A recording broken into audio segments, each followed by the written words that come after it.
नाशिकमध्ये राज ठाकरे आणि उद्धव ठाकरे यांचा एकत्रित बॅनर लागलाय। उद्या होणाऱ्या दसरा मेळाव्याच्या पार्श्वभूमीवर शहरात बॅनरबाजी करण्यात आली आहे। दसरा मेळाव्याला दोन्ही बंधू एका व्यासपीठावर येणार का याची उत्सुकता असेल।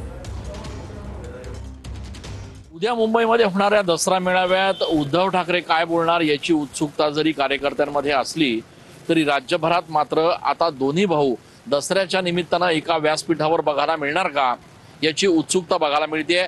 या संदर्भातली बॅनरबाजी नाशिकमध्ये बघायला मिळते। शिवसेनेच्या कार्यकर्त्यांकडनं नाशिकमध्ये चौका चौकात अशा पद्धतीचे बॅनर लावण्यात आलेले आहेत, ज्यावर दसरा मेळाव्याच्या शुभेच्छांबरोबरच उद्धव ठाकरे आणि राज ठाकरे आणि त्यांच्यासोबतच त्यांच्या परिवाराचा एकत्रित फोटो या ठिकाणी लावण्यात आलेला आहे। कार्यकर्त्यांनी आता शहरामध्ये अशा पद्धतीचे बॅनर लावायला देखील सुरुवात केलेली आहे। त्यामुळे उद्या नेमकं या दसरा मेळाव्याच्या निमित्तानं काय होणार याची उत्सुकता कार्यकर्त्यांमध्ये दिसून येते आहे। कॅमेरा पर्सन आकाश शेवलेसह मी चंदन पूजा अधिकारी, TV9।